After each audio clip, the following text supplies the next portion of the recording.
कार्यक्रम था जिसमें खड़गे साहब आए थे, कांग्रेस के अध्यक्ष जी।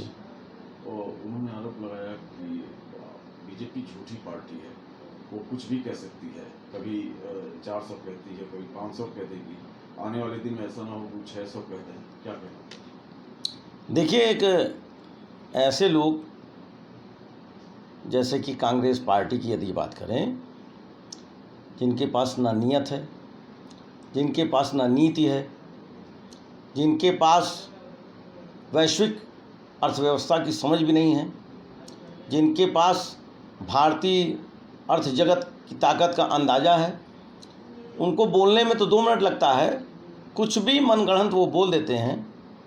हमारे 10 वर्ष के भारतीय जनता पार्टी के कार्यकाल में सैकड़ों ऐसी उपलब्धियां हैं कि जिनको यदि गिनाया जाए तो बहुत समय लग जाएगा। फिर भी आदरणीय श्री नरेंद्र मोदी जी के प्रधानमंत्री पदभार संभालने के बाद क्या क्या परिवर्तन हुआ देश में, उसको ज़रा समझने की ज़रूरत है देश की जनता को, और गौर से देखने की ज़रूरत है कि कौन विकास करा रहा है, कौन झूठ बोल रहा है, कौन झूठ के साथ खड़ा है, कौन सच के साथ खड़ा है, कहाँ सच्चाई है, कौन व्यक्ति काम करके दिखला सकता है।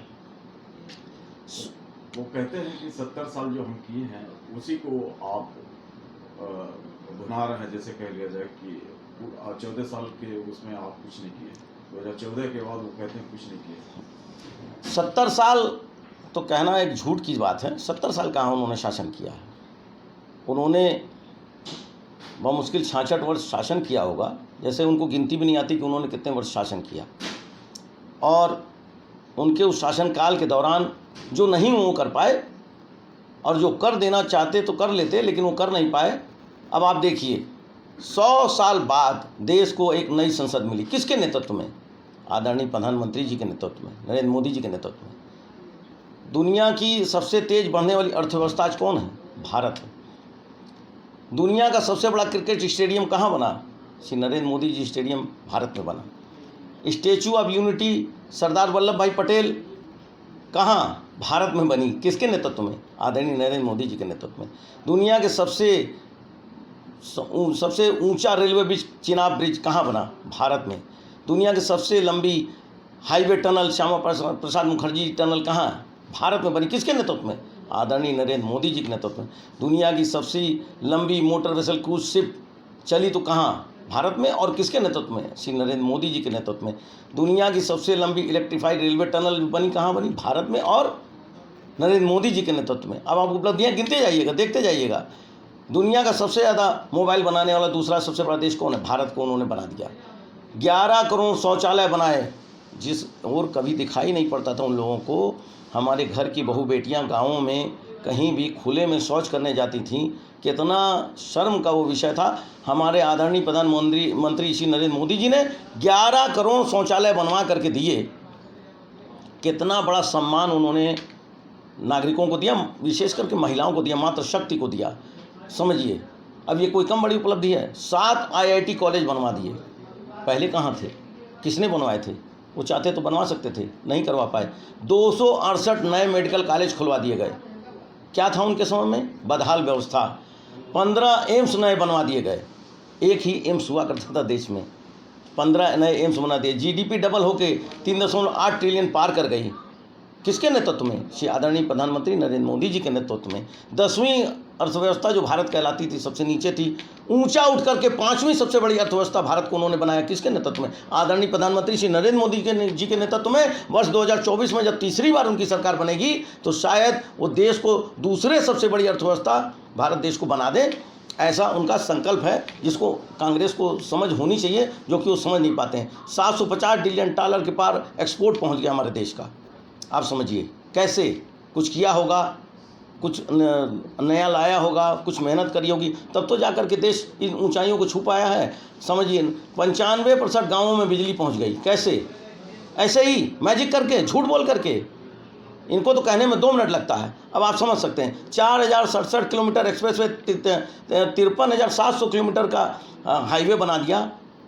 नितिन गडकरी जी के नेतृत्व ने बनाया, वो सड़क एवं परिवहन मंत्री हैं। आदरणीय नरेंद्र मोदी जी के नेतृत्व में ही तो उन्होंने नितिन गडकरी जी ने इस कार्य को सफल करके दिखला पाए। 68,907 किलोमीटर नया रेलवे लाइन बिछा दिया गया, किसके नेतृत्व में? आदरणीय प्रधानमंत्री श्री नरेंद्र मोदी जी के नेतृत्व में। और राम मंदिर जो बना वो किसके नेतृत्व में बना? आदरणीय प्रधानमंत्री नरेंद्र मोदी जी के नेतृत्व में वो सफल हो पाया, जिसका संकल्प भारतीय जनता पार्टी ने लेकर के बीड़ा उठाया था और उस कार्य को सच करके दिखला दिया। ये क्या कम बड़ा सच का प्रमाण है? जो कहती है भारतीय जनता पार्टी वो करती है, इससे बड़ा प्रमाण आपको कोई मिल नहीं सकता। एशिया की सबसे बड़ी हेलीकॉप्टर जो मैन्युफैक्चरिंग यूनिट लगी वो भारत में लगी, कैसे, किसके नेतृत्व में? क्या पहले देश अपने रक्षा संयंत्रों को लेकर के इतना गंभीर था कांग्रेस की सरकार में? क्या कभी वो ये लोग कर पाते थे? जो नरेंद्र मोदी जी ने कर दिया, आज ये देखने वाली बात है कि जो वो कर रहे हैं वो देश के उत्थान के लिए कर रहे हैं कि झूठ बोल रहे हैं। Semi high speed train Vande Bharat जो भारत को दी उन्होंने, ये क्या कम बड़ी उपलब्धि है?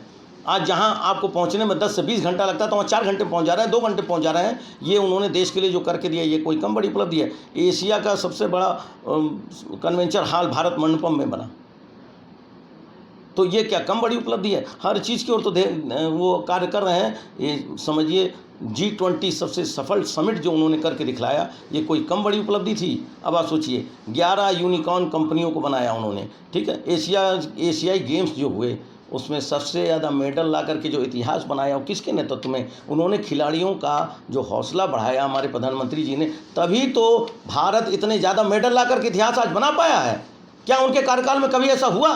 क्या जब से देश आज़ाद हुआ तब से लेकर के वर्ष 2014 के पहले क्या भारत के खिलाड़ी इतने स्वतंत्र रूप से खेल करके क्या कभी इतने ज़्यादा मेडल जीत के ला पाए थे? इतना ज़्यादा खिलाड़ियों का उत्साहवर्धन किसने किया? आदरणीय प्रधानमंत्री श्री नरेंद्र मोदी जी ने, जो भारत के विकास की एक छोटे से लेकर हर चीज़ बड़ी चीज़ तक देखा करते हैं कि क्या मेरे देश को बड़ी से बड़ी चीज़ की ज़रूरत है, क्या मेरे देश को छोटे से छोटी चीज़ की ज़रूरत है, हर चीज़ को उपलब्ध कराते हैं। भारत को चांद का सम्मान दिला दिया, चांद पर पहुंचने का सम्मान दिला दिया, ये कोई कम बड़ी उपलब्धि है? क्या किया कभी कांग्रेस ने इस चीज़ के बारे में कभी कुछ? एशिया का सबसे ज़्यादा जो 76.1% डिजिटाइजेशन किया, ये क्या कम बड़ी बात है? अब आप सोचिए कि इन उपलब्धियों को गिनाने के लिए शायद समय कम पड़ जाए मेरे भाइयों। 37,000 किलोमीटर रेलवे का इलेक्ट्रिफिकेशन किया, या कोई कम बड़ी उपलब्धि की बात है? 90% LPG कनेक्शन उन्होंने दिलवाए, ये क्या कोई कम बड़ी उपलब्धि की बात है? इसीलिए महंगाई बढ़ गई क्या गैस की?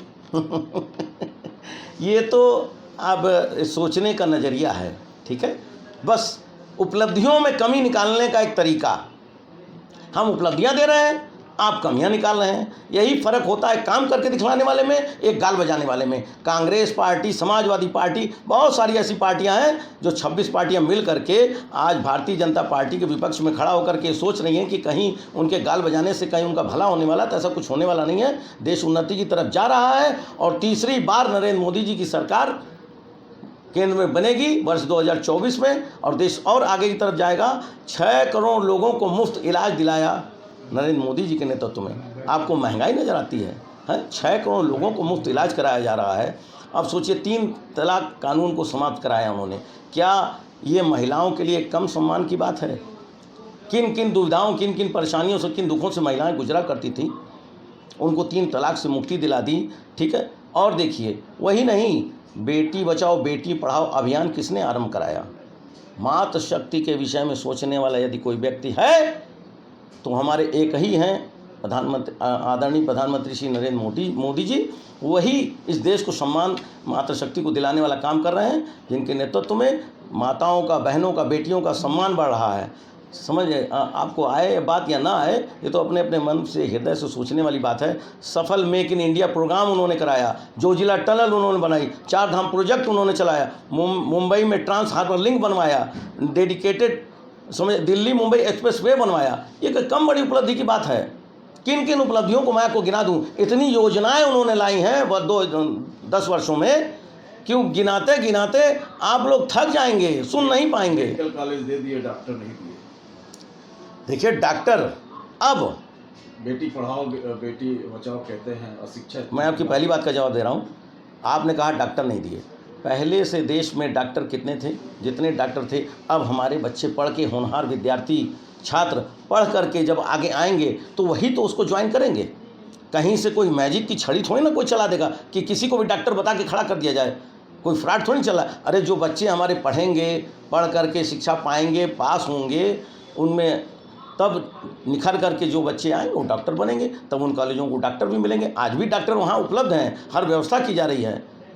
आपके किसी भी बात को मैं बेबुनियाद ठहराते हुए बोल रहा हूँ कि कांग्रेस ने जो बोल दिया, उन्होंने जो भी कुछ कहा, और समाजवादी पार्टी जो कुछ बोल रही है, वो चीज़ें हैं बेबुनियाद, क्योंकि उनके पास ना तो आधार बचा है, ना नीति बची है, ना नीयत बची है, ना ही काम करने का जज्बा बचा है, ना ही इस तरीके से समर्पित होकर के देश के लिए काम कर सकते हैं वो।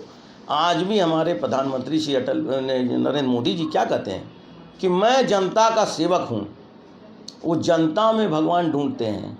कोई मिलेगा ऐसा व्यक्ति, इतना सरल व्यक्ति जो विश्व का नेतृत्व कर रहा है, पूरे विश्व में जहाँ सम्मान मिल रहा है, कहीं उनको बॉस के नाम से पुकारा जाता है, कहीं जाने पे उनके पैर छू लिए जाते हैं। आप सोचिए, इतना बड़ा सम्मान जो उनको मिल रहा है, यूं ही नहीं मिल रहा है। ये हमारे देश में रहने वाले जो कुछ भ्रष्ट तत्व हैं, जो कि कांग्रेस में, कहीं समाजवादी पार्टी में है, उनके अंदर आदत है उपलब्धियों को कमियों में परिवर्तित करके बताओ जनता को। लेकिन जनता मूर्ख नहीं बची है। जनता के अंदर एक सच्चाई का विश्वास जाग उठा है। हम लोगों को एक लक्ष्य दिया गया है, एक सच्चा लक्ष्य। हर बूथ पे 370 प्लस वोट हम लोगों को बढ़ाने हैं, जो जा करके अपना वोट करें। ये 370 का लक्ष्य जो हम लोग को मिला है, ये कोई कम बड़ी संकल्प की बात नहीं है। आप सोचिए, आदरणीय श्यामा प्रसाद मुखर्जी जी, जिनका कश्मीर में जाना हुआ था और वहाँ उनकी हत्या कर दी गई थी, उसके बाद सोचिए कि देश की क्या अवस्था हुई, किन मुश्किल परिस्थितियों में श्री अटल बिहारी वाजपेयी जी ने देश को संभाला। ठीक है, उनको शासन करने का कम समय मिला, लेकिन जितने समय भी वो पक्ष में या विपक्ष में थे, उन्होंने देश हित में काम किया। हर वो बड़ा काम किया देश के लिए, जिससे देश का सम्मान बढ़े, गौरव बढ़े। श्री अटल बिहारी वाजपेयी जी के ही नेतृत्व में भारत परमाणु शक्ति बना था। ये भूलने योग्य बात नहीं है। आज जो लोग बोल रहे हैं, जो चैन से बैठे हैं, जो भारत स्वाभिमान से अपना सीना चौड़ा करके खड़ा है, वो किसके दम पे है? वो दम है तो सिर्फ भारतीय जनता पार्टी में, कि जिन्होंने देश का सम्मान ऊंचा करने का काम किया है। ये कांग्रेस वाले पाकिस्तान से आतंकवादियों को बुला करके, कश्मीर से आतंकवादियों को बुला करके उसी लोकसभा में उनका महिमा मंडन क्या करते थे, उनको सम्मान दिया करते थे। आप सोचिए, ये भ्रष्ट लोग जिनको जनता पहचान चुकी, अब इनका कोई भी अस्तित्व बचा नहीं है, अब इनका खात्मा होना ही तय है।